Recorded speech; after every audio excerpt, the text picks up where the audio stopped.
Welcome to the Life Engineering Podcast. My name is Gabriela Embon, former chemical engineer, relationship coach, and author. In each episode, we'll uncover the wisdom, strategies, and tools to help you build thriving relationships and purpose-driven careers.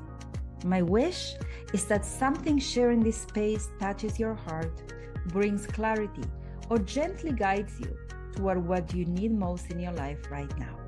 Thank you for being here. Let's begin now. Today, we're going to unpack how mental performance influences every aspect of our lives, our business, our careers, our relationships, yes, our marriages, and our personal growth. I've always been fascinated by how some people just push through challenges effortlessly while others get stuck. Is it something we're born with, or is it the skill that we can be trained or develop? I can't wait to answer these questions. And that's why I'm so excited to welcome you, Gary. Thank you for having me. It's a true privilege, and I'm really looking forward to it. Oh, yes, we are up for a treat because Gary helps people rewire their minds for peak performance. So he's a professional mental performance coach, a leadership coach, a sport nuts, in your own words, Gary, a strategist, a writer, a speaker. But what you probably don't know about him is that he was also a pastor. So many angles here. I invite you to open your heart. I invite you to open your mind and get ready for a wonderful episode because today we're diving into the mindset shifts that separate the elite from the average. All right, Gary, I have to tell you, I had the pleasure of hearing you speak before. And we also had such a meaningful conversation a few weeks ago and even now before recording. One thing that stood out for me when I was listening to you is your deep passion for what you do. So let's start by you sharing with us what is it that excites you the most about what your work and what you do?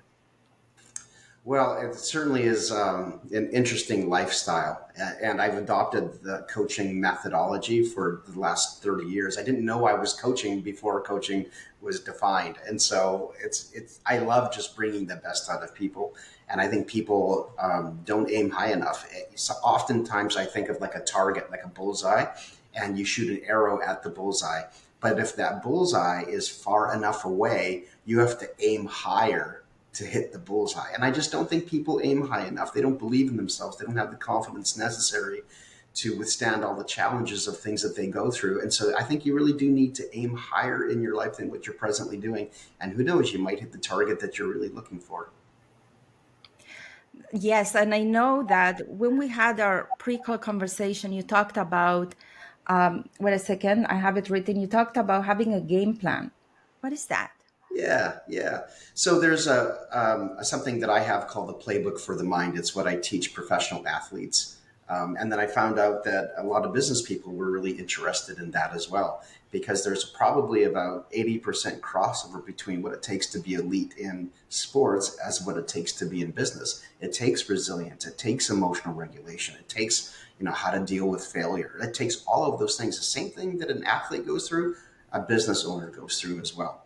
So it's really important that we understand that this crosses over into multiple areas of our lives, like our marriages, or like our finances. Even it just there's so many things that your mindset controls, and it's just important that we have our minds right so that we can be the best that we can be. So ultimately, for me, I want to see the fruit of my life grow on other people's trees, and so when they are successful, I feel like I'm successful.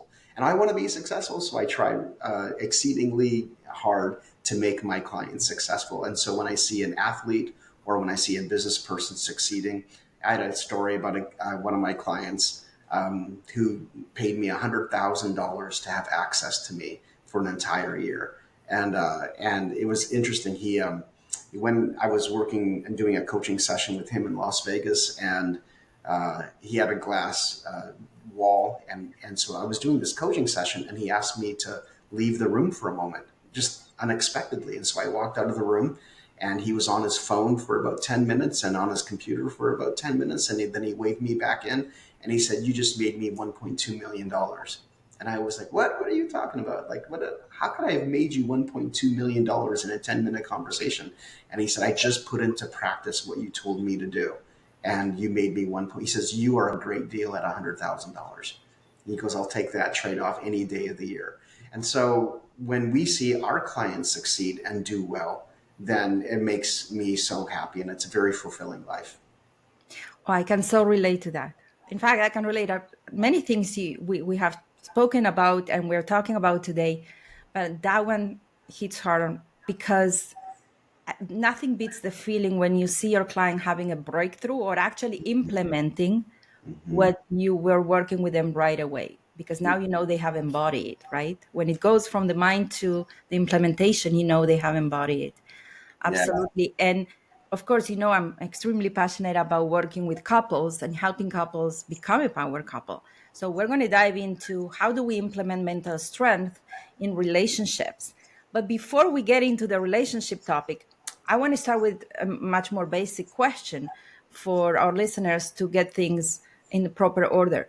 What is mental strength, and how can someone assess if they are mentally strong? I mean, I'm listening to this conversation. I'm asking myself, am I mentally strong? What Hmm. are the signs that indicate to a person that they are mentally strong? Well, you've used the right grammar, is that it's plural. There are signs, right? It's not a sign. There are signs. And so success leaves clues. And we need to figure out what those clues are. So I think in order to be resilient or mentally tough, there's a suite of skills that you need to learn so that you can be resilient and mentally tough. And so there's probably 10 or 15, even 20 things that when you stack them all together, you sort of get a really great mindset. And so a lot of people think that I have a mind of steel, because I'm a mental performance coach, because I've got I'm just amazing. And I'm really not. I'm just an average person that has lots of tools in their tool bag so that when you come up with certain situations, not just what to think, but how to think. And so when you think for performance, it really does change your life. You say, are those thoughts producing anything for me? Are those thoughts producing anything good in my marriage? And so you begin to sort of evaluate your own thoughts and whether they're producing something good in you. So even in marriage, and relationships, if I'm emotionally regulated, let's say I take my mental performance topic of emotional regulation and I apply that to my marriage, well, how powerful can that be? How awesome for me and how awesome for my wife that when I see things getting a little heated, I know I'm not at my best. And so there's an image or a thing that I teach called the Yerkes-Dodson scale, where it talks about our level of performance and our emotional engagement. And sometimes our emotional activation can be too high. And when it's too high, we have cortisol running through our body. And then now we have a hormonal effect on a situation that we've allowed to get out of control.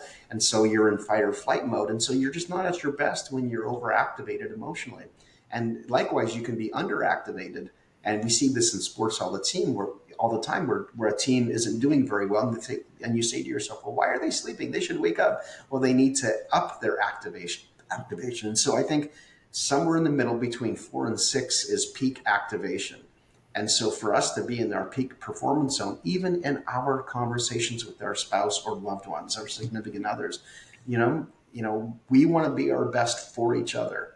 And so in order for me to be at my best in the relationship, I need to be in that peak performance zone. So if I'm heated, I need to have strategies to come down. And if I'm like, I don't want to have the conversation right now, then I need to find ways to emotionally activate myself so that I can be at my best. So this has implications for all of life. And so you talked a little bit earlier about having a game plan for life.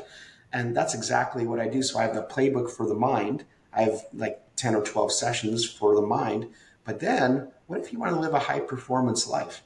And relationships is one of the domains or categories that we can do that in. There's 9 different categories or domains. And why can't you be excellent at all of them? Why can't you be an elite performer at all the different domains of your life? It's just a choice. That's all that it is. And you have to be aware and you have to educate yourself, but then you need to make that choice. And if you are aware and you are educated on what to do and how to do it, then it's about execution. And that's just on us, right? Like we can execute a plan, but most people don't have a plan for their life. And so if I provided a game plan for life for people and they could follow it, then it would change their lives because now they would know what to do. And it's interesting. 4 times last year, I did the game plan for life with couples. And I Mm-hmm. flew to Austin. I flew to Fort Lauderdale. I was all over the country. You know, the game plan for life for couples is so powerful because I spend 2 days with the husband, 2 days with the wife, and half a day together, and it's life transforming and relationship transforming. Absolutely. In my book, The Becoming the Power Couple, the third pillar is the hour. What's our life together as two partners. And you were using the word team a lot. Well, a team can be two people, right? So same as in business, I said, if you actually view your relationship, the third pillar, you view it as a business with two shareholders, then you can work from that mindset. And in the book, we have the first step is to have a clear vision of where you're going. You can have different roles and responsibilities and even different dreams, but have a common vision so everybody's moving towards the same direction. And then also every choice and decision along the way will make sense because you are looking at where you're going and you're going, does this make sense? Is that Mhm. taking us closer to that vision or not?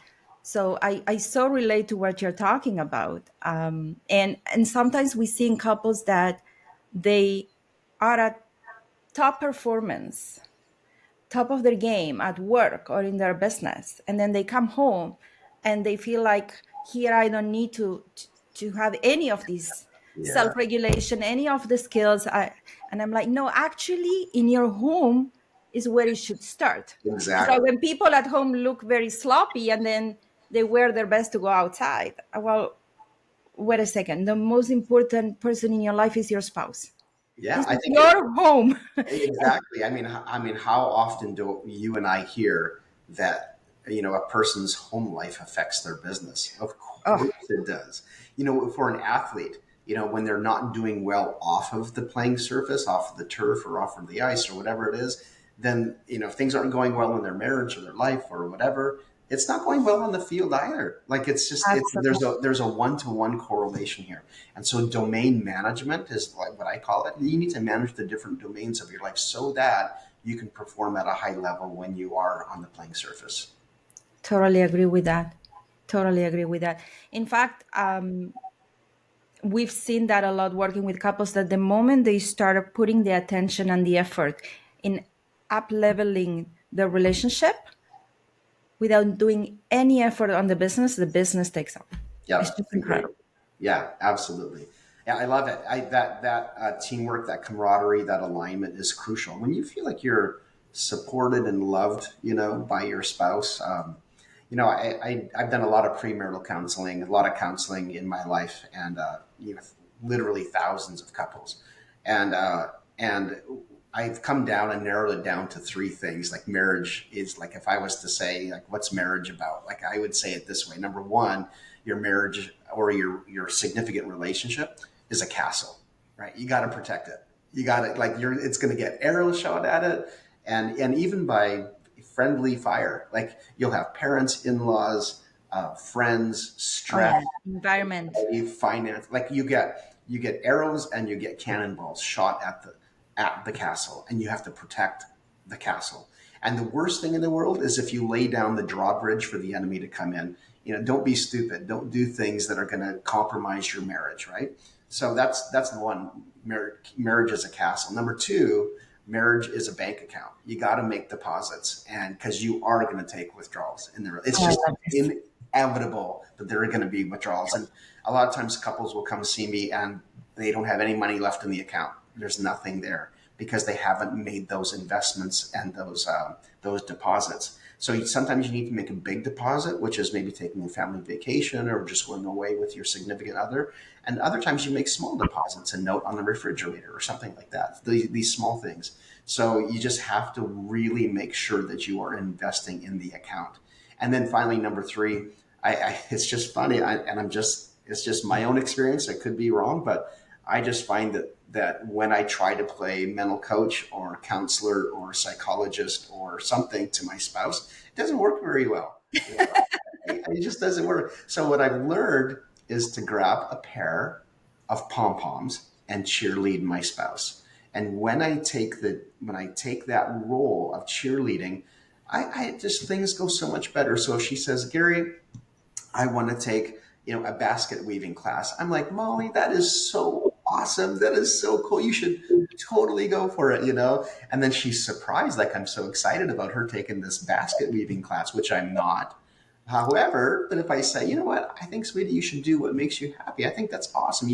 Have you explored classes? Are you thinking about taking one? Do you know someone who's done that before? Have you watched any videos about that? I'm just curious, like in a good way. And I just think being each other's cheerleader is the best role that we can take on in marriage. Absolutely. Each other's best friend. Absolutely. So how many years have you and Molly been together, married? 33 years. Wow. Congratulations. Yeah, thank Kudos you. to that. And I know it's not easy. You do have a special marriage. Why don't you tell us more about what a neurodiverse marriage is all about? Can you Yeah, explain what so that is? neurodiverse marriages means that one person is neurotypical and the other person has some mental health issues or challenges. And so my wife is autistic, and so that provides a lot of different challenges that manifest all throughout the day. And so in some ways, there are definitely moments where I feel like it's a detriment, and it's a Mhm. real problem, and it affects our lives in negative ways. Other ways are more neutral. Mhm. And in other ways, it's a superpower. And it really pushes us to do well and pushes me to do better. And, a lot of the books that we might read on relationships don't always apply to neurodiverse marriages. However, I think there's a lot of love and a lot of compassion and a lot of understanding that can be shown when because we are so different. And here's the interesting about me talking about a neurodiverse marriages is that really what we're talking about is how to handle differences, and Mhm. every couple has to handle differences differently. And every couple struggles with how to handle differences within their relationship. So while it might be a little bit magnified or pronounced in a neurodiverse marriage, we all have to figure out how we're going to handle our differences in marriage. I totally agree. I always tell people it's very important that you are very clear what is a deal breaker too for each other, and we talk about that in the marriage constitution because we come from different homes, even if we come from from same backgrounds, nationalities, religion, culture. We come from different homes, but what you're sharing is of course a complete different level where everything gets magnified. But you also said that it can be a superpower. Can you give us an example? Yeah, like for example, my wife doesn't hold grudges. When Mhm. it's over, it's over. Oh, now I think any man that is here listening is jealous. Yeah, another one is that she's able to let go of difficult experiences and things that she's gone through. She's able to let go of things very quickly. Like she'll have a loss in her life, whether it's a loved one or whoever, and she's like she feels the pain for a day or two, and then it's over and it's done. Wow. Whereas you and I would be like, this could take a long time for us to recover from this and process this. But for her, it's about a day. It's about 24 hours. And then she moves on. And so, and she reasons it out in her own head and it makes sense to her. But it might not make sense to me. Or another one might be, I'll say, Molly, let's, move here or move there or go wherever. She goes, yeah, none of that matters. I would just go anywhere with you. And so she doesn't even really think much about it. She's like, I could move from this. So what she attaches herself to and what she That's what I was going to say. detaches There's a from, detachment yeah, there's a and in a good way. in a So good way. I would say it makes people happier. yeah, it's true. No, honestly. Yeah, so there's a lot of benefits to our relationship and lots of ways that our relationship is unique. But even the things that make us very different can be strengths as well. I just want to mention because you said she doesn't hold grudges, which obviously it's very healthy for her and for the relationship. But the reason, just a side note, the reason that most women hold grudges and remember everything while men tend not to remember everything is because women are wired for justice. Mm, So justice means I need to remember who I fed 3 hours ago out of all my kids. So now I can be fair and make sure everybody gets what they need. So because we're wired for justice, men are wired to move forward. hmm Justice allow us to be fair and give everybody what they need is that we actually remember everything. Our brains are different, obviously. Yeah, they're very different. And what's interesting about a neurodiverse marriage is that we're the exact opposite of what you just said. So I'm Mhm. the one that's justice oriented, and my wife is the one that can move on pretty quickly. That she So gets upset at you. yeah, she'll let go of things so quickly, and she's not emotionally or even relationally driven. So it's very different. And in all fairness, most autistic couples, it's the male that is the autistic one, and there's only about 10 to 15% of all couples that have it reversed, where the male is neurotypical and the female is autistic. So the vast majority of it's the opposite, and the vast majority of all neurodiverse marriages, it's like 65 or 70% divorce rate. And so the divorce rate's very because of the lack of understanding and Mm, inability to deal with the differences. it's fascinating. I yeah, it's fascinating, and the topic of relationship is for me. I'm on this, you know, I don't want to say mission, but make marriage look good again. Mm, Marriage matters. I do believe it matters. I I do think it too. makes us a better person.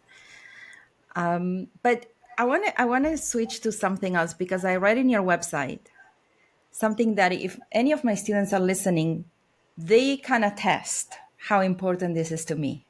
So I read on your website that you have always been fascinated with progress and efficiency. And I was like, ooh, I can so relate because when people ask me, what are one of the things that the words that describe what you stand for? And I'm efficiency. I Mm, am one of those who believe that efficiency is sexy. yeah, me too. so, so because we want to do so much, right? We want to accomplish, we want to impact, we want to create. So, what do you mean by efficiency? What is efficiency for you? Yeah, efficiency for me is the third way, or it's the hybrid. So there's something that you want, and you may not be able to get it. There's something that somebody else wants, and they feel like it's efficient or healthy for them. But usually there's a hybrid. It's like, how can we both get what we want and it be very, quick and to the point? And if we just communicate better, our lives will be so much more efficient if we communicate well. And so for me, it's about finding sort of best case scenarios all the time.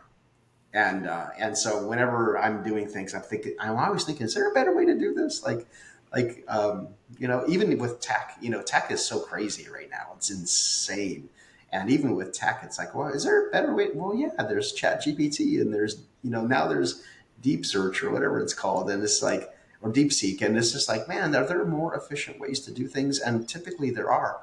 And so, yeah, I'm very much about efficiency. And it's the same thing with mental performance. Like simple is like Simple. Oh, simple is like waiting for you to say that that word. is like the most efficient thing is and I have this saying in sports called perfect the simple. Like, don't go on to a million other things before you perfect the simple things.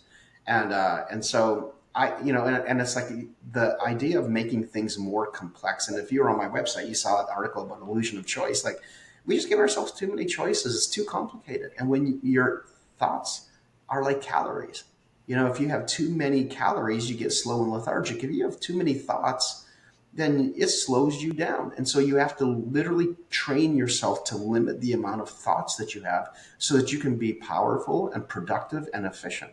And so one of the most common things I hear athletes say is, I think things, I think about things too much, or I overthink. Well, yeah, you overthink and it slows you down. And what does hesitation cost in sports? What does hesitation cost in business? It's everything. If I can make a player 1/10 of a second faster because he's more confident, then that's going to change his life or her life. So I think it really matters to become as efficient as possible. And sometimes It's the psychology of subtraction, right? And sometimes we have to give ourselves a protocol, like a way of thinking, so that we can distract ourselves from having all these like too many thoughts or having maladaptive thoughts. And so it's like, well, what if we could train our mind for efficiency and for productivity and for producing good results? And what if anything that didn't produce good results anywhere we just dismissed? So, what would be one tip you can offer to a person who is an overthinker or tends to complicate? Sometimes it's not so much about having too many thoughts, but complicate even the way they're about to perform. It's complicated Hmm. rather than looking for simplicity. I think simplicity is a skill. Not everybody has it, Hmm. naturally has it. How can we develop that? And yeah. Yeah, like I developed a protocol that I've taught to the FBI, professional athletes, business people, law enforcement. So I created an acronym that I think can be really helpful. And you can do it very, very quickly in high pressure environments. And so it's called CAPE, CAPE, like a Superman cape. So C stands for control yourself. Okay, take a deep breath, get control of yourself. If you're not in control of yourself, you're in big trouble. So you Mm, have to control yourself. So yeah. imagine a baseball player, or imagine a police officer, or the FBI, or a business owner going into a big meeting. So you got to control yourself, because if you don't, then your that emotional regulation that we talked about goes out the window. So you have to control yourself. A is assess the situation. You can't do endless research on something. You just do, I call it the difference between boulders and pebbles. Okay. Well, what are the 3 or 4 boulders that we need to get? And everything else is pebbles because it wasn't at the top of your mind. So if you trust your mind, you'll get the boulders because the boulders hold 80 or 90% of all the weight in the jar anyway. So get the boulder. So assess a situation, and your mind is a wonderful computer. It's amazing at how fast it can process. So assess a situation. Then P stands for make a plan. Okay, Hmm. so now I'm giving myself a plan after I've assessed the situation and controlled myself. So what's your plan? Okay, and then E stands for execute, which is 3 parts. It's trust your plan, trust your training, and trust your instincts.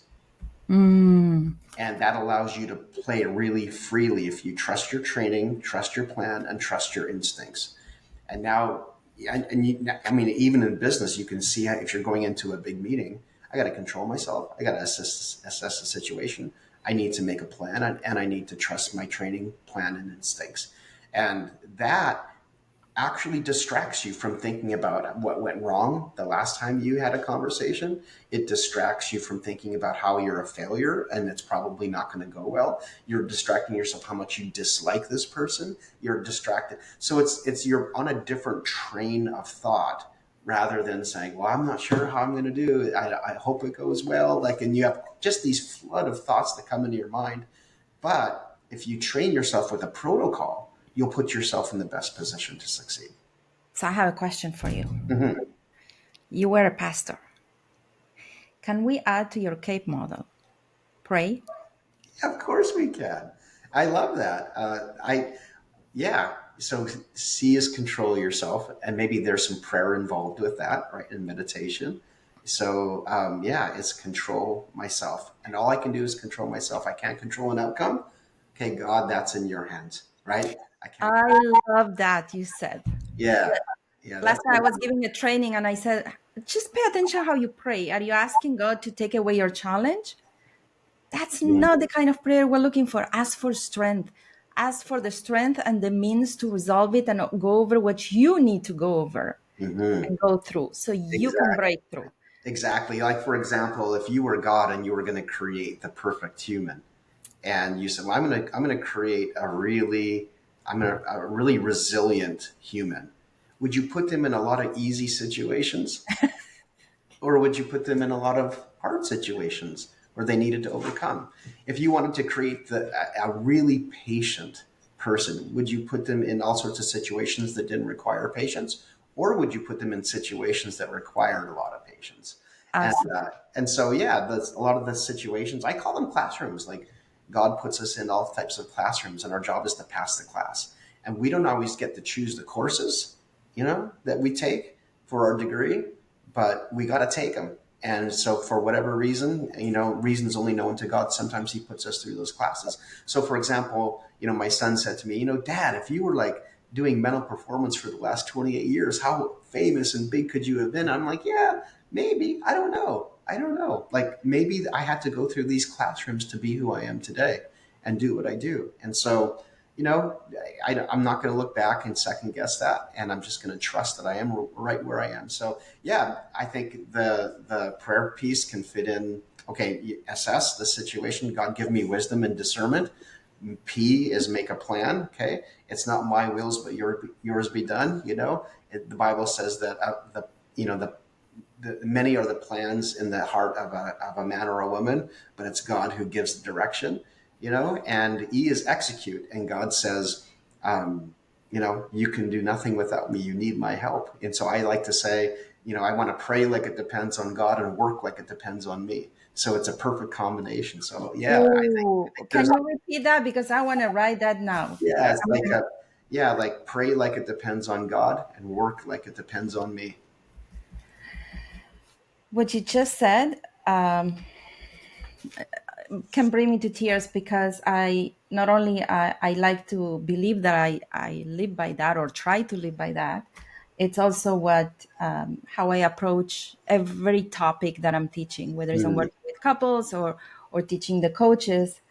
And just yesterday we were talking about, you want to do maximum spiritual work, but you also want to do maximum effort Mm-hmm. and have complete trust Mm.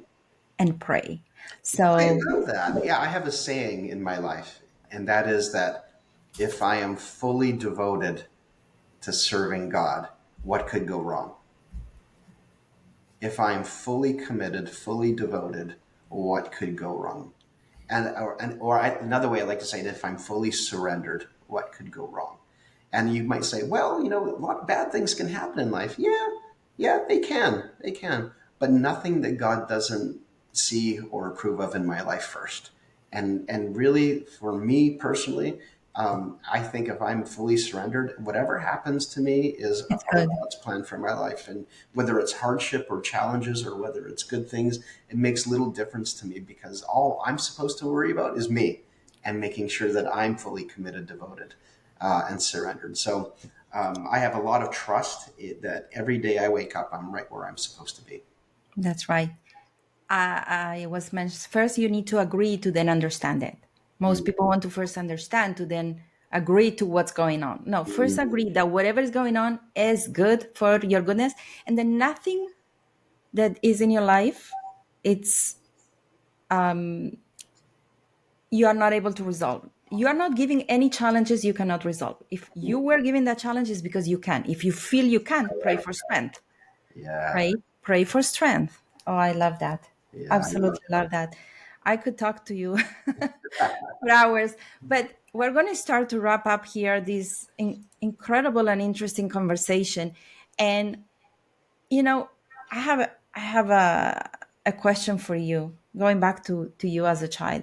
If you could go back to yourself and give your younger self one piece of advice about mental performance, mental strength, what would you tell the younger you, the little Gary? Yeah, the little Gary. Well, when you're younger, you don't have control over the experiences that you have. Most of them you don't. They're determined by your caregiver, your parent, and so you're kind of along for the ride, aren't you? Of Mm, other people's lives, and so some of the things that we have volition over and we can decide to be a part of and participate in. Some things happen to us and we have no choice. So just like every young person, you're put in circumstances that you didn't choose, right? And so you have thoughts and feelings associated with that experience. And oftentimes when you're younger, you don't get to choose your thoughts and feelings either. They just happen when you're younger. But one of the things I would teach myself and coach myself is to say, Gary, you have a response to every situation. You can choose to respond. As you get older, you can choose to respond to every situation that you're in, and you don't have to react, that you can respond. You can choose your response. And that's why people can go through horrible things in life. And you and I have both talked to people who've gone through absolute horrible things, and people will respond differently. You have some people that say, you know what, I'm going to overcome this. I'm not going to let this define my life. And then there's other people who just sort of sit in it, and it's a part of their being and identity. And I'm not the accumulation of my experiences. I am who God says I am.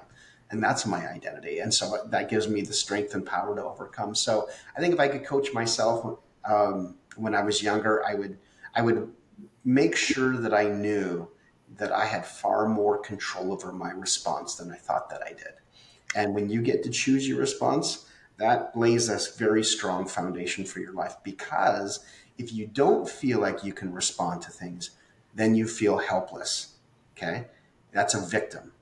And when you feel helpless long enough, you feel hopeless. And if you feel hopeless long enough, you feel very discouraged.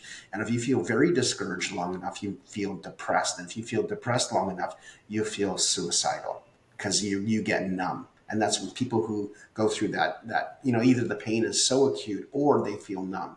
And so right from the very beginning, right from the very first step, you are not a victim. You get to choose how you want to respond to things. And it's your choice. That these are powerful words. Are you going to go? Is it going to become fuel or an excuse? Mm. Whatever you went through, powerful, powerful words. And is there anything, if you could give advice to any person that is listening to your words of wisdom, who feels stuck or mentally blocked, what's one piece of advice that you could offer them to help them move forward? Yeah, I would say this. I would say there's a story about a guy by the name of Bill Gross, and Bill bought a bunch of different companies, and he was an investor in an early investor in a lot of companies, and he had invested in over 200 companies, but only 100 or 90 of them survived. And so out of the 90 or 100 that survived, he wrote an email to each of those CEOs, and he said, out of these 5 things, what was the most important reason for your success? So number one was that they had a great team. Number two was that they had a great strategy. Number three was that they had enough capital or money to start with. Number four was that there was a really good timing with the way that they were going to do things. And then finally was the service or product, and how good was the service or product. And so he sent this email out to all five, all of the 90 CEOs, and the response that he got back, and then the number one response was, the reason for our success was timing, which is very odd compared to the other 4 things. But what it did was, and after he kind of explained it, it made a lot of sense. So you've probably heard of Airbnb and Uber. Well, if you think about it, and that was like the late, 2007, 2008. And what was happening in Canada, in America at that time? Well, there was a great recession going on. And so people were looking for extra money. And who would have thought that you could rent out a room in your home? Airbnb, right? Well, who would have done that 20 years before that? Nobody. You were like, what? I'm going to invite a stranger in my home? There's no chance I'm going to do that. Like, that's crazy. They could be a serial killer. They could be this. They could be that. But in 2007, they introduced the idea of opening up a room in your home for random people to come stay. And guess what? It worked. So something that would not have worked 20 years ago or 10 years previous or even 5 years previous, all of a sudden works. And so here's my advice. What is it that you should be doing right now? It's the perfect time to do something. Like, it's time. It's time you get a coach. It's time you get in shape. It's time I work on my marriage.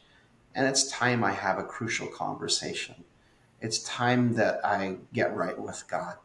And so forget about all the complexity of all of life and all the challenges and all of the problems. If you just get the timing piece right, it can change your life and set you in a whole different direction. What is it the right time for? I feel like I want to end the conversation here and soak in every word you just said. Thank you. Thank you for these beautiful words. I'm sure that they reached deep into every listener's heart, and everybody was able to know, because when you ask that question, you will receive the answer. What is it that God wants me to do right now? What is it that it's time for me right now? Gary, wow. Tell us, where can people connect with you, learn more about your work, or work with you directly? Maybe there are Well, any resources you want to offer. Tell us more. yeah, well, thank you. So, my website is Elite Mindset Nation. My company's Elite Mindset, but Elite Mindset Nation is my website because I want to create a nation of high performers. So, elitemindsetnation.com. On Instagram, I'm at Elite Mindset. I'm the verified blue dot on there. I spend a lot of time on Instagram because a lot of my clients are there. And so I also have a gift for your audience. And so I've created an elite mindset assessment. So it's called elitemindset.assessment.com, and you can assess your mindset. And I want to give a free gift to your listeners if they use the code, promo code elite, all capitals, elite 50. They can get 50% off the assessment. And it's these assessments typically range anywhere from 20 or 30, or actually $30 to $150. And mine, I just introduced it, so I just launched it, so it's $20, and half price is only $10. So it's a no brainer to do. But we can test which areas of your mindset you need to work on, and find that. So yeah, I mean, and it's certainly, people can send me an email at Gary at Elite Mindset Nation dot, or pardon me, Elite Mindset. Gary at elitemindsetnation.com. So yeah, you can find me there, and people can contact me on Instagram, send me a message on Instagram. That's probably a great way to be able to get a hold of me. Beautiful. We're going to add all these links into the show notes. Gary, this has been such an insightful conversation. I thank you for sharing your wisdom and your passion with us today, and I can't wait to have you back. It'd be a pleasure to do that. Thank you, Gary. Thank you to our listeners, and look forward to seeing you again in our next episode.